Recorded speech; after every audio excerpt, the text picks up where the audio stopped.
I'm concerned that my employees are using company resources inappropriately.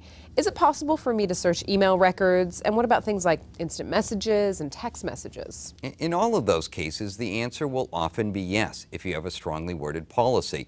Courts have upheld that, particularly as it's applied to information stored on the company's system. When it's stored off-site, it gets a little trickier. Example, there was a situation where a manager thought an employee was stealing information. And the manager noticed that the person was checking their Yahoo Mail account at work. Well, of course, because the employee was doing it at work, the ID, the password were all stored on the company's resources. Manager gets that information, goes online, and then checks the Ymail account, which of course is stored outside the company resources. The court basically said, look, even though it was your information, the policy wasn't specific enough to cover that type of situation.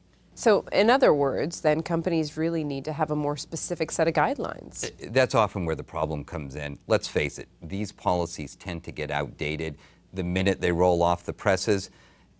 Try and keep them up to date, particularly if you're rolling out new technology, particularly around communication. How accurately can you track online usage? Because you might, for example, have open at any given time Facebook, Twitter, an email, an IM application, but you may not be actively using them. So what do you do in that case? Well, you can track how much time, but as you suggest, how much does that really relate to performance? So I usually advise managers treat the underlying performance issue. If a person's having trouble getting work done, deal with that as the primary issue, and the use of Facebook and Twitter secondarily. Now, Facebook is unique. Why is that site particularly tricky? Well, unlike just searching regular sites, you have to be their friend in order to have access to the information. Now, if you're their friend because you asked for a friend request using your own name and they approved you, that information's fair game.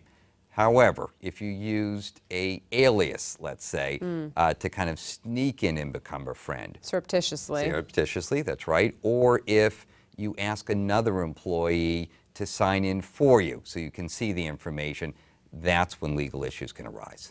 In summary? You want to make sure you understand what your policy is. You want to understand that you can get information very often, even if it's sensitive.